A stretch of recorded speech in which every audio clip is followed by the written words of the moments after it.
هذه قصيدة في اللي واحد راح يخطب بنت عمه. ايه قال ما يده شروط بسيطة بس شوي. عمك قال عندي لك شروط إيه. وبسيطة جدا. ايه هذه ايه يقول سبحان من يرزق بتوع الملايين، الرازق اللي ما يخيب الرجابة، لي عم عنده معرض للصوالين، اموت واعرف بس من وين جابه. الشاهد اني رحت له قبل يومين في بيتها العامر ودقيت بابه. الله قال الحب ارحب عد ورد البساتين، يا مرحبا باللي لفا يا هلابه. قلت البقاع الدنفل والرياحين، يا شيخ شمله للكرم والذرابه.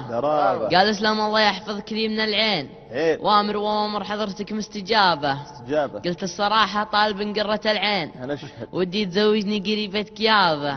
هنا وقال اهليه والله وسهلين، والكل اجل عينك ترخص رقابه. لكن ترى عندي شروط وقوانين. قلت اشرط يا حبيب الغلابه. قال اول مهر العروسه 80، غير الرسوم وغير حق العصابة بعد. والثانية عمك يبي منك 70، رسم الأبوة والنسب والقرابة. وأم العروس حقها منك 60، شانها ست الحسن والمهابة. واخوانها كل يبي منك 50،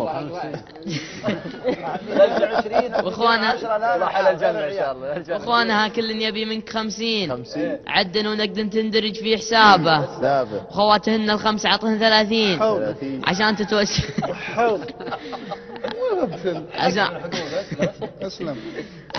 عشان تتوثق عروق النسابة، وتجيب طق معيار 21، وخاتم من الماس المصفى ترابة، وكياس متروسة كعوب وفساتين بعد، ألوانها واشكالها ما تشابه.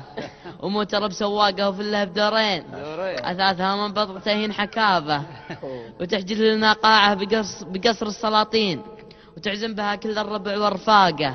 هذه الشروط اللي على البال ذا الحين، حاول تذكرني اللي ما حسبنا حسابه. يبغى يذكر عاد والله انتم. وش بقى صح لسانك عبد العزيز؟ صح لسانك.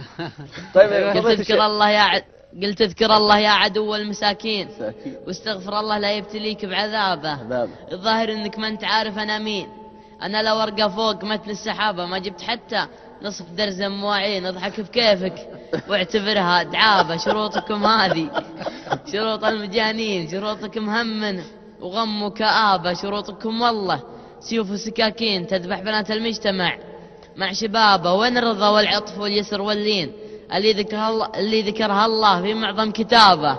وين الصفات اللي أمرنا بها الدين؟ وين اختفى نهج النبي والصحابة؟ يا عم جعل اللي خلقنا من الطين يرد لك عقلك من خطاه لصوابه، ويجعل نصيبي عند غيرك قلامين، ويحسن جد الصابر ويجزل ثوابه. قال انت لو فكرت تفكير صاحين ما شفت في مجمل شروطي غرابة.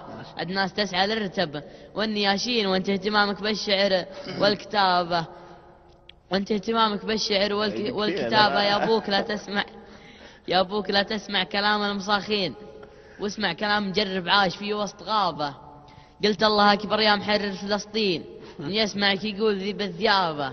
تراك شايب راس مالك ريالين، والبنت ما تسوى جناح الذبابة. قال انقلع مالت على وجهك الشين، لا عاد اشوفك عندنا يا زلابة. قلت ابشر ابشر لكن الباب مو وين، وقفت من عنده على صوت بابه. صح لسانك. اذكر والله ما شاء الله تبارك الله. نقول مشاهدينا الكرام اذا راى احدكم ما يعجبه فليقل ما شاء